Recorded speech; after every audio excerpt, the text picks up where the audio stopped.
Ha! Check!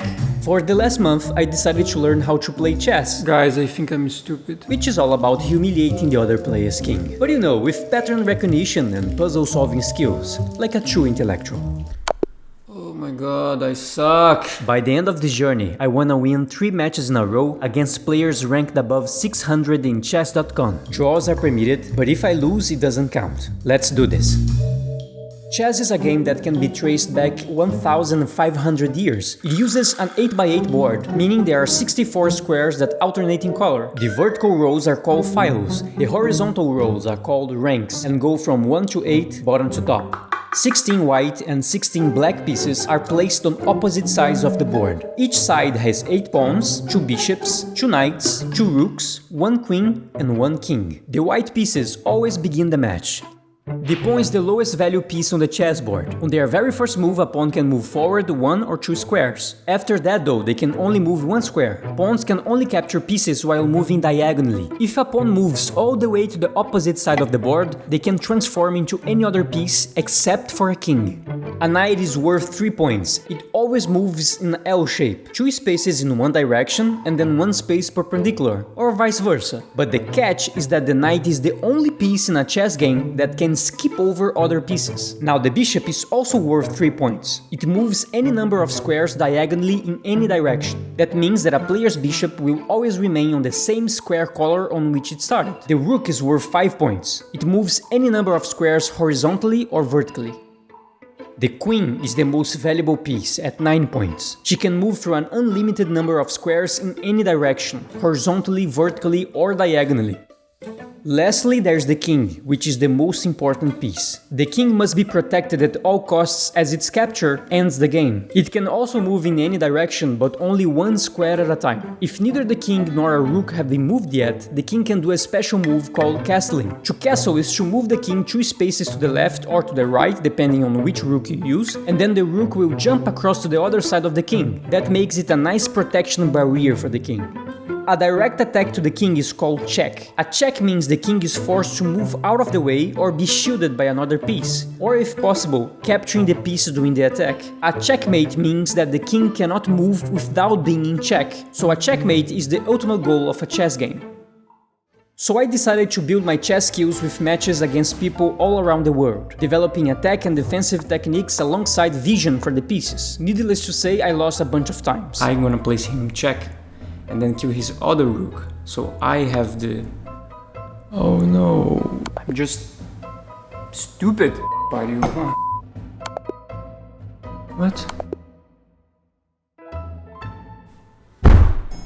I eventually realized that my success rate depended a lot on my first moves in a game. I would almost always lose because I didn't know some basic things about developing the game in the beginning. For example, it's a good thing to keep in mind for a beginner to dominate the center of the board from the start. This way the pieces are free to move into more directions than when they are at the corners, and so they become stronger and more dangerous at the center. Another thing is to avoid using the most powerful pieces from the start, like the queen, because they will probably be target and you either lose the piece or take too long to develop the game. I didn't know, but chess openings have names, like the King's Pawn opening, the Van Giet opening, and the Nimzon Rich Larsen attack, which is actually a name derived from 2 of the biggest chess players in the last century and that I just totally butchered. I didn't learn all the names, but I started getting a sense where to develop the pieces with more and more games under my belt, and within more situations I was put under.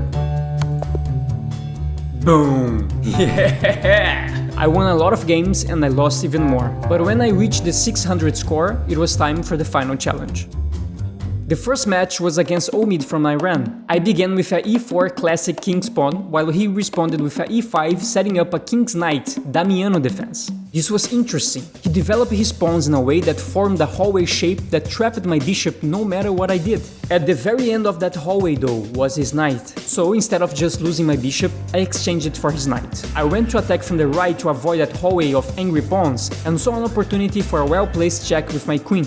First, I placed the knight for support and out of my queen's way for the check. Since he responded going with his king to the side instead of going down, it was a checkmate for me. The second match was against Razi from Indonesia. It was a wild game that ended up in a weird draw, so I just moved on. The third match was played against Daniel from Romania. He began with the king's pawn while I responded with my left knight, a so-called Alekhines defense. We both battled for the center of the board, but the game became unbalanced when he lost both of his rooks within 2 turns. And with my queen and my rooks at my side, a checkmate was inevitable. The next match was played against Ella from Denmark, but once I pinned her queen with my knight, the person either abandoned the game or her internet connection failed, so I won't count this one as a win. The fifth match was against Trocadero from the United Kingdom. Again, a very wild match where I made a bunch of mistakes, like here when I managed to place one of my pawns on the other side of the board and exchange it for a queen, but instead of capturing his rook with my knight, which would have placed him under check from one of my rooks, I captured his rook with my rook, which made no sense. My luck was that I managed to exchange another pawn for a queen, but even then I made a mistake and he could have pinned my queen with his knight. Lucky for me, he didn't see that and I eventually was able to perform a checkmate. With lots of luck, I barely made it and I was just relieved that my goal was completed. Either way, I'm totally hooked for chess now. See you next time, bye bye!